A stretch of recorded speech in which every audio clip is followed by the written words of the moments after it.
Hello. Hello, welcome back to me. Yan. At good morning na nga, 'di ba? Ayan, maliwanag na agad ang kapaligiran. Opo. At magbabalik tayo sa pag-upload. Ayan. Tatanggal pa ng muta. At good morning, sunshine. Good morning, everyone. Yes. At sana nga ba ako natapos sa aking pagbablog about sa Globe to be ng aking work, di ba? Pero bago yan, ako naman ay nakapag-Bible chat naman na. Opo. Tayo ay nagbasa na ng verse of the day para meron tayong grace by God for today's video, for today's live. Ayan, at maganda naman ang mga panimulaing araw ng month of July. Opo. So ito na nga. At maganda naman ang naibigay nating sales ng month of June sa trabaho. So, another topic na pwede kong itanong or sabihin sa inyo sa mga gustong continue natin, SIM card replacement. Opo, yan sa Globe. Ano nga bang mga requirements na ID? Yan. Pakiyawan ko muna kayo. Kasi yung mga nawala, yung mga nag-lost yung SIM card, tapos active pa yung status, tapos pwede silang i-SIM card replacement. Sige, bigyan ko kayo ng requirements. Tanggal ng muta kanina pa. Ang mga requirements pa ng mga valid ID, opo, continue lang natin, of course. National ID, driver's license, SSS ID, UMID, Pag-ibig ID, postal ID, TIN ID, passport. Yan, ano pa ba? Voters ID, opo. Yan, pwede pa yan siya sa amin. Bakit hindi ko nabanggit yung PhilHealth? Hindi po kasi siya valid ID or hindi siya kinoconsider ni Globe na valid ID. So, ayan. Pwede siyang gamitin lahat sa amin kapag magpapa-SIM card replacement kayo. So, in absence ng lahat ng ID na yun, kung nawala din kasama ng mga wallet nyo and all, tumatanggap po kami ng NBI clearance. Yan. Pwede kayo magpa-process sa amin ng SIM card replacement using those IDs. At kapag wala lahat yon, NBI clearance po. Okay. So, next naman, kapag upgrade po ng SIM card, technically, yun yung meron kayong SIM bid pa, tapos yung old SIM card nyo pa siya, and then, yung malaki pa yung cut nyo, o kaya kinat nyo lang, tapos ang nangyayari, mahina na yung signal, pawala-wala na, or hindi pa siya 5G support, right away, nasi-SIM card replacement namin siya, then activated na din siya. Opo.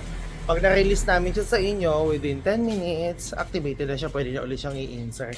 Pero be mind of this, dapat yung mga contacts ninyo, na backup ninyo, kasi sa SIM card na ibibigay namin sa inyo, o yung SIM card replacement, wala dun syempre yung mga contacts nyo. Kaya, dapat sa phone nyo, i-backup nyo na yung mga contacts nyo, okay? Pagdating naman sa lost, yan, pagdating naman sa lost na SIM card o yung nawala, masi-SIM card replacement din namin kayo within 10 minutes, pero after 24 hours pa siya pwedeng i-insert dahil subject for or processing pa siya ng activation. Kapag in-insert kasi siya ni customer, nagkaka-problem siya sa activation. Yun siya.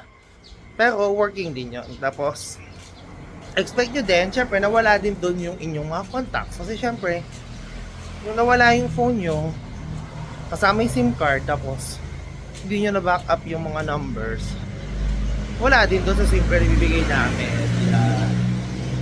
Tapos, kung may mga Gcash concern kayo sa mga na-loss, ayan, dami naman dumadaan sa sakit kasi nga umaga na. Pag may mga Gcash concern kayo sa mga na-loss nyo na SIM card, yun, ma-access nyo na siya ulit.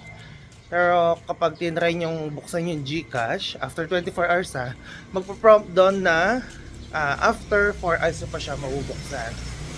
Since i-insert nyo kasi yung SIM card ay sa bago yung phone di ba pag nawala kasi yung phone natin, doon naka-register yung Gcash account natin.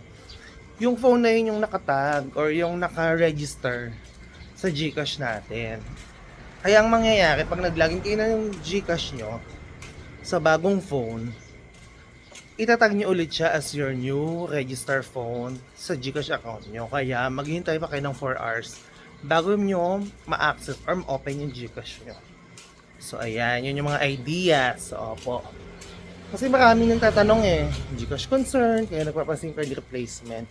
Pero ito pong tip ko kung mahalaga sa inyo yung number, right away na nawala siya, tapos may GCash concern dahil may funds, napasahan ng pera, ipa-retrieve nyo na po agad. Kasi 120 days lang po pwedeng i-SIM card register, 120 days lang po pwede namin i-SIM card replacement yung SIM card. After 120 kasi na days, nag-undergo ng SIM card hibernation or SIM card cancellation na.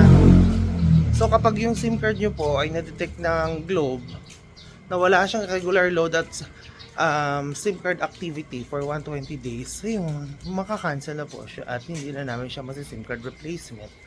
So right away, pag kailangan siya, may importante sa atin yan, ipa-retrieve nyo na po agad. Okay. So, ayun, ang mga mangilang-ngilang proseso namin sa SIM card replacement. Ayun, gumaganda na yung araw. Diba? Sa mga susunod na araw, mag-move forward na tayo sa Globe Postpaid. Opo. Para mabigyan ko naman kayo ng mga idea. At makapag-apply kayo. Opo. Tulungan nyo ako na makapagpasok ng sales. Opo. Are, tatapusin ko muna tong walking ko dahil maganda na ang umaga. Ang pasok natin, opening pa rin tayo sa work. By God's grace, maganda naman ang pinapakita nating numero. Ayan. Salamat Panginoon. At tuloy-tuloy lang ang lakad naman. Ito na. After nito, magkakape na muna ako. So, bye muna guys. Ayan, opo. Dahil natapos na ako mag-walking. Actually, kanina pa nakapagkape na rin ako. Diba? Grabe na yung sikat ng araw. Titiklopin ka na lang muna ang aking mga Christmas decors. Opo, ang aking mga nilaban. Hindi para magtamad-tamadan tayo. So, bago ako maligo at maggayak ng aking mga things, ayun, dami kong nilaban ng isang araw ng day off ko. So, titiklopin ko muna silang lahat. Opo. Ayan, eto na nga. Grabe. Hindi naman ako nakapag-vlog kanina talaga pagkatapos kong magkape at magtiklop ng damit. So, kanina pa rin naman ako nakauwi. Opo. Nakakain na rin naman na ako. Ngayon, mag-a-apply muna ako ng minoxidil para may konting short story muna ako. Talagang maikli lang talaga yan siya. Bago natin tapusin ang vlog, kukunin ko muna ang aking pang minoxidil. Mag-apply naman na tayo. So, ayan. Ito, kinuha ko na ang Hosoku Minoxidil 5% alcohol base. Maglalagay na po muna tayo sa aking forehead. Opo, dahil di na kayo nakakatuwa naman ang aking pagkapanot dito. So ayan, so kwento muna tayo. Tapos ayun, naging okay naman ang trabaho natin today. Medyo mabilis ang pangyayari ngayong month of July. Opo, ayan, in circular motion. Actually, ito yung nilalagyan ko. So ayan, maganda naman ang naging turnout ng benta ko kanina sa aking trabaho. Ay, marami naman akong naalokan ng mobile postpaid, ng Globe.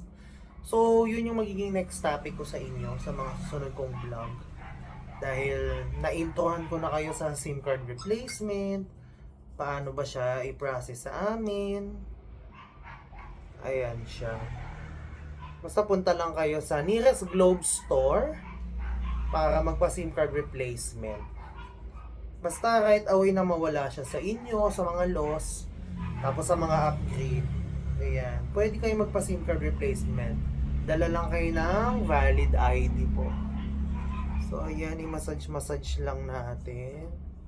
Tapos, yung kilay ko nilalagyan ko din. Para medyo naman siya, magkapal-kapal naman ang bagay. Ayan, na-massage ko lang yan siya dyan. Tapos, kailangan natin siyang mapatuyo. Opo. Kailangan niyang mag-set. Ayan. Basta mapapahapyawan ko kayo sa mobile postpaid topic natin ng Globe sa mga susunod kong upload. So, ayan, actually, maganda ang naging turnout ng benta kanina. Di ba kanina pa ako maganda ng maganda? Kasi naman, nabawasan naman kami ng empleyado naman. So, yung mga subscribers, yung mga customer, na-distribute sa amin, na-distribute talaga ng maganda-ganda. Parang naging okay pa ngayon na nabawasan kami ng empleyado dahil ayan, pumasok ang benta. Kumbaga, mas na-assist namin. Pero syempre, kailangan pa rin namin ng dagdag na empleyado.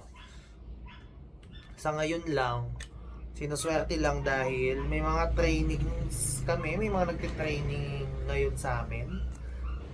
Then after nun, syempre, part na rin sila ng magiging team namin kapag sila ay nakapasa sa evaluation pag nakatapos sila ng 7 days training nila. So ayun, magiging part na rin sila ng pagbebenta namin sa Globe, ng mobile postpaid, tsaka ng broadband. So ayun, marami tayong mga itatopic pa. Basta yun lang muna tayo sa SIM card replacement. Opo. Mga SIM card inquiry yan, mag-comment lang kayo below. Sasagutin natin yan. Sa mga gusto din ng mag-work sa Globe, yan, pwede rin naman ako magbigay ng ideas kung ano yung ginagawa ng mga empleyado ng Globe. Kung ano ang pinaka-aming job description. Opo. So, ayan, dahil nakalagay na tayo ng minoxidil, di ba? Medyo sabog nga ako maglagay eh. Hindi ko na lang, sabog yung parang sobrang kalat-kalat. Kaya di ko na lang alam kung tutubo siya dyan right now eh. So, may mga 1 week na tayong nag-a-apply niyan. Just, pumalya lang tayo ng isang beses. Pero, talagang decided naman tayong ma-applyan yan every day and every night. Kung nakikita nyo bakit may mga kamay at paa, bond paper yan, yung nasa kwarto ko na yan. Kasi naman, meron siyang mga nalalaglag ng mga buhangin. Hindi naging pulido ang pagkakagawa, kaya nilalagyan ko siya niyan. Naka-scotch tape yun, actually quality na ngayon kasi nababasa din siya ng ulan, may drippings din eh ng tubig. So yung papalitan ko na din sila very soon kapag sinipag po akong maglinis opo dito sa aking kwarto. Ayan siya. Basta nasasala niya dyan, naka-scotch tape yan. Nasasala niya ang mga buhangin, opo. Basta may mga bato pang nalalaglag dyan, Diyos ko, awa na lang. Kaya, ayun lang naman ang aking kwarto, nandito na ako. Bukas ulit or sa susunod kong upload, opo, mag-next topic na tayo, mag-mobile postpaid topic na po tayo. Because isa siya sa exciting part, lalo sa mga techie dyan, sa mga gustong maka-afford or magkaroon ng phone every 2 years, yan. Yun ang ating in-next topic. So hanggang dito na lang muna at gusto kong mag-ML. Maglalaro muna ako ng ML pampatulog. Yan. Bye-bye muna guys and girls!